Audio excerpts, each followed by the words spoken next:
மராட்டிய சட்டமன்ற தேர்தல் நடைபெறுவதற்கு முன் மொத்தமுள்ள 288 தொகுதிகளில் 160 தொகுதிகளில் வெற்றியை உறுதி செய்து தருவதாக மூத்த அரசியல்வாதியான சரத்பவாரிடம் 2 பேர் பேரம் பேசிய தகவல் வெளியாகியுள்ளது.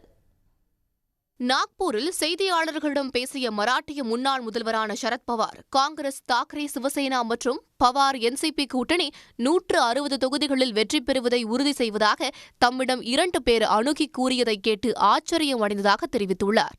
தேர்தல் வெற்றி குறித்து அவர்கள் உறுதியளித்த போதிலும் தேர்தல் ஆணையம் மீது தனக்கு எந்த சந்தேகமும் இல்லாததால் அவர்கள் கூற்றை நிராகரித்து விட்டதாகவும் அவர் குறிப்பிட்டார்.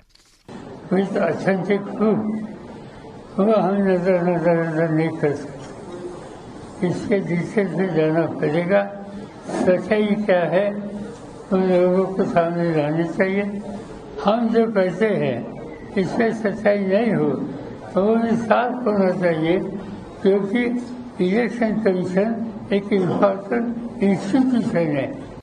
தொடர்ந்து வலியுறுத்தியதால் தாம் ஏற்பாடு செய்தபடி காங்கிரஸ் தலைவர் ராகுல் காந்தியை சந்தித்த அவர்கள் வெற்றி பெற்று தருவதாக உறுதியளித்துள்ளனர். ஆனால் இது நமக்கு ஒத்துவராது என்று இருவரும் அவர்களை புறக்கணித்து விட்டதாக கூறிய சரத்பவார், மக்களை சந்தித்து அவர்கள் ஆதரவை பெற்று வெற்றி பெறுவோம் என முடிவு செய்ததாகவும் தெரிவித்தார்.